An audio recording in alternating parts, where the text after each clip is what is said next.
Hello, hello. Wesley here, ready to talk some more definite integral applications.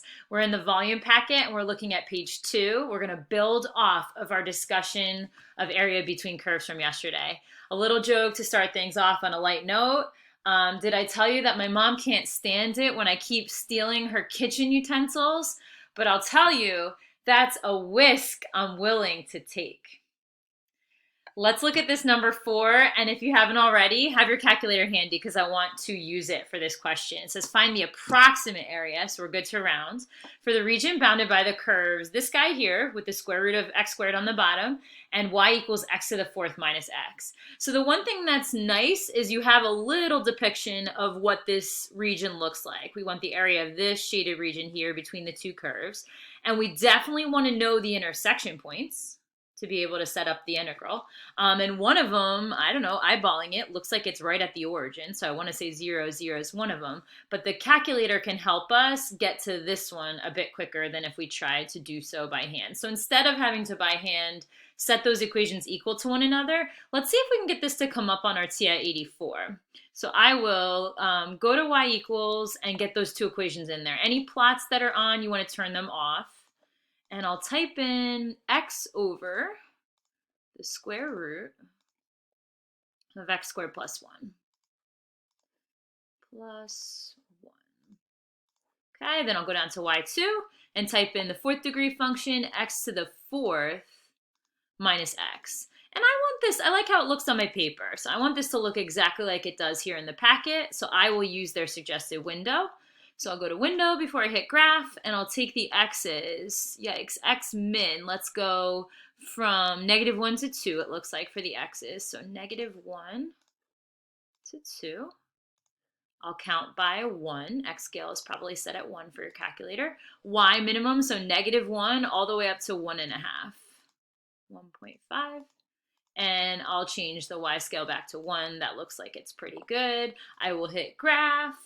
And I see something that looks a lot like what I see on my paper here. Now I want to use the shortcuts. Is 0, 0 an intersection point? Let's confirm. So second, and the trace key for the calc menu, we've used a bunch of this stuff. Let's go down to intersect of these two. So I hit enter for intersect. It'll ask you a series of questions. What's the first curve? You hit enter. What's the second curve? You hit enter again. If I hit enter a third time, guess which intersection point it's going to give me? It's going to give me the one that's closer to my cursor at this point. So I'll hit enter a third time and just see what we guessed was true. 0, 0 is that intersection point. Now I want to find the other one. So second and trace again, down to number 5.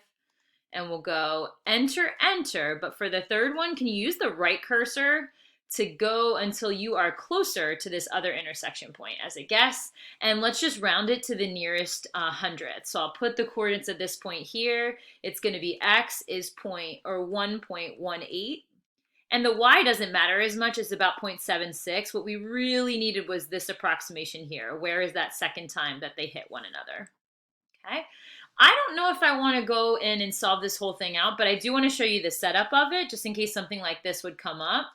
So you want to find the area. I'll use capital A for area equals. Well, now we've got x values. And yesterday we went over how we use the integral of the top function minus the bottom function. And we're using x's. So we're going from x equals 0 at the first intersection point to about 1.18. So this is an exact area, not an exact area, it's an approximation. What is the function bounding the region from the top? It's this one with the square root. X over x squared plus 1. Minus bottom function, I'll put in parentheses, x to the fourth minus x. That bounds the region from the bottom. Again, we're not going to solve this the whole way out, but as a strategy, if we were to, I feel like this is right up our alley. We could easily integrate it by hand with no tricks necessary. For this one, we got to think of maybe some u substitution that would be helpful. So if I were to go and continue with this, I probably would split it up. I kind of like deal with one part at a time and split it up into 2 integrals. I've got an easier integral and a tougher integral, and you are allowed to split up integrals this way too, which is kind of nice. This is x to the fourth minus x dx. Just easily integrate that one. For this one, use like a u substitution. Maybe let u equal x squared plus 1, and I'll just put a dot, dot, dot. We've solved out many indefinite or definite integrals in our day. I'm not concerned that we don't take this one the whole way, But good to talk strategy. Good to use the calculator for that too. Now it's time to see something new. Some regions are best treated by regarding x as a function of y. Here's what I mean by that. Take a look at number 5, where we have a picture here too. I am used to seeing functions solved for y, right? In normal standard form, you've got a y equals something in terms of x. This one's a y squared equals something in terms of x. But what we'll start seeing on the coming pages of the packet are x's as a function of y. Maybe instead of y equals x squared plus 1, you'll have something like what this looks like. It might be x equals y squared plus 1.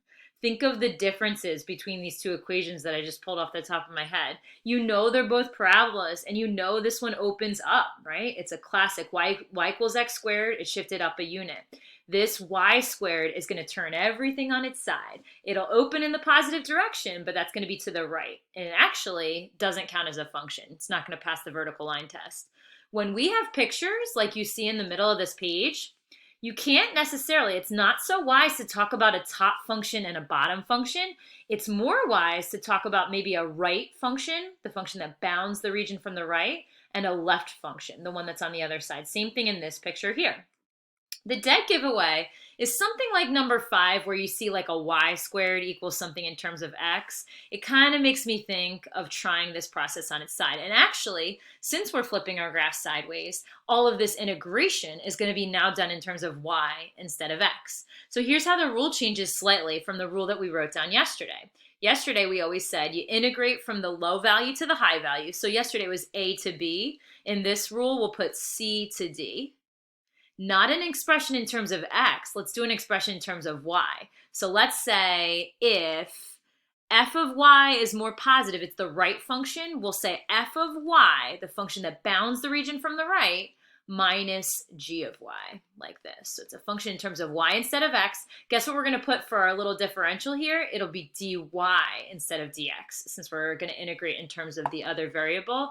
And give yourself little notes below it, right? This isn't top function minus bottom function anymore. We've turned things on their side, and you've got a right function minus a left function.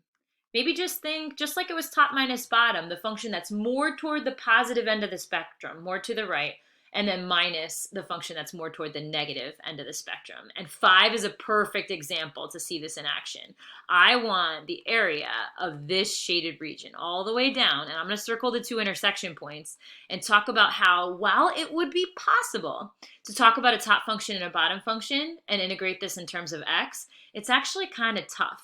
It's like you can kind of call this the top and that the bottom, but you'd have to split it into 2 regions because this part's a little bit problematic, right? Because the functions have already hit each other. It is much more convenient to integrate problem 5 in terms of y's and talk about, let me even write it here, a right function, which is the line that's bounding the region from the right, versus a left function, this curve that bounds the shaded region from the left. And we do have a little bit of work to do, even though the picture does give us some of these things. So perfect spots to put it below the picture for number 5. I'd say, like I would have suggested for problems on the other page and for homework, let's find exactly what these intersection points are first. Intersection points. Sometimes the intersection points are handed to you and it's easy to find your limits of integration. Sometimes they're just written into the problem. Other times you have to do the algebra to find them for yourself. Well, it's as easy as solving a system of equations. If y equals x minus 1 is one of the equations, and how about we solve this one for y? Y equals, I'll say the positive or negative square root of 2x plus 6. We should be able to set the 2 expressions equal to one another and see what answer or answers, in this case, we should get for x. So let's set the 2 equations equal. Let's set x minus 1 equal to the positive or negative square root of 2x minus 6. And see what you would do algebraically. I guess I don't want to see the square root there, the plus or minus, so let's carefully square both sides. We're going to square the left side, which we'll see involves a foiling in a future step. And we'll square the right side, which is really nice because it just leaves you with 2x minus 6. So carefully square the left. We'll get x squared minus 2x plus 1 equals 2x minus 6. And pick a side to move everything over to. How about the left? So x squared minus 4x. And then we will Was it plus 6? Oh, did you see I did minus 6 by accident? Make all these plus 6s. That's my mistake.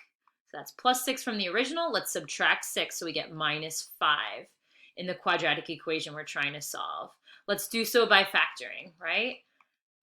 Two numbers that multiply to make negative 5 add up to negative 4. Minus 5 plus 1. And we get two x intersection points. X equals 5 is one of them. Kind of looks reasonable with the picture. And x equals negative 1. Also looks pretty reasonable with the drawing above. Can I get the y's that go with those? Well, absolutely. Plug into either easy original equation. I like the equation y equals x minus 1. So if x is 5, y equals 5 minus 1, y is going to be 4 for this intersection point. And if x equals negative 1, y equals negative 1 minus 1, that should be negative 2 for the y coordinate. And again, those were sort of kind of given to us on the picture. I just think it's valuable to walk through that algebraic process just in case you find yourself in a case where you have to find the intersection points on your own. So we've got intersection points at negative 1, negative 2, and for 5, 4. Now, remember this integration is all done on its side. We're doing right function minus left function here. So here goes nothing. Let's take an integral. So area is going to equal an integral. I'm going to save the limits of integration. I'm going to do those last. Let's use the rule that's sitting right above in this box and integrate the right function minus the left function. Again, we want these functions written in terms of y instead of x. So here's what we'll do. Can you take this original equation and now solve it for x? Okay, so we'll have y squared minus 6 equals 2x. And I'm going to individually divide every term by 2. So y squared over 2 minus 6 over 2, so minus 3 equals x. So you got one of the two equations solved for x. And the other one's a little bit quicker. Y, what is it? Plus 1 should equal x. We circled both of those. Now, right function we said is the line. Let's write it in terms of y. So right function would be y plus 1. Bounds it from the right. Left function is the curve solved for x. I'm just noticing that answer is given in the picture too, and we had it here. Minus y squared over 2 minus 3. And this is all integrated with respect to y. So technically the notation would be a dy at the end instead of a dx. Here is your right function. Here's your left function. And there's one little other piece of the puzzle in terms of organizing this. And we always, for a definite integral, have to put those limits of integration on there. This time, you're integrating with respect to y instead of x. You're going to use y values. You use y values in the equation. You use y values in the differential. And you're going to use y values on top and bottom of that integral sign. So instead of going sideways from x equals something to something else, can you go up and down from y equals negative 2, that was this value here, to y equals 4, was the other y coordinate of the intersection point. So there are just y's everywhere. All right, now let's see what we can do. Let's clean it up a tad. Negative 2 to 4.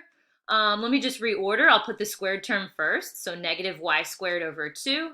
I guess plus y, and then plus 1 minus negative 3 should end up simplifying to a plus 4 on the end of that expression, dy.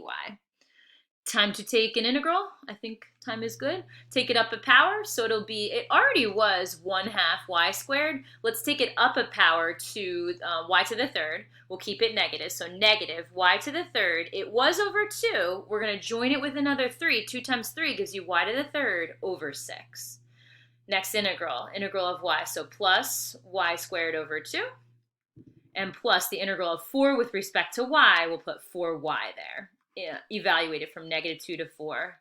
Almost done, almost home free. Let's do a plug-in. 4 goes first. So negative 4 to the third over 6, we could say. So 64. Negative 64 over 6 plus 4 squared, so 16 over 2 plus 4 times 4 plus 16.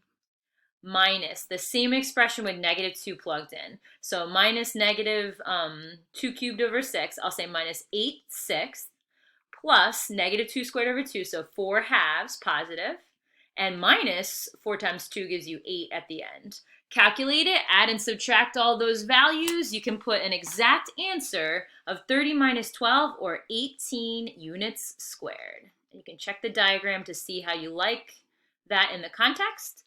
Have a great day. So just know sideways, we go right minus left, integrate in terms of y, up and down, top function minus bottom function, always integrating with respect to x. Have a good day.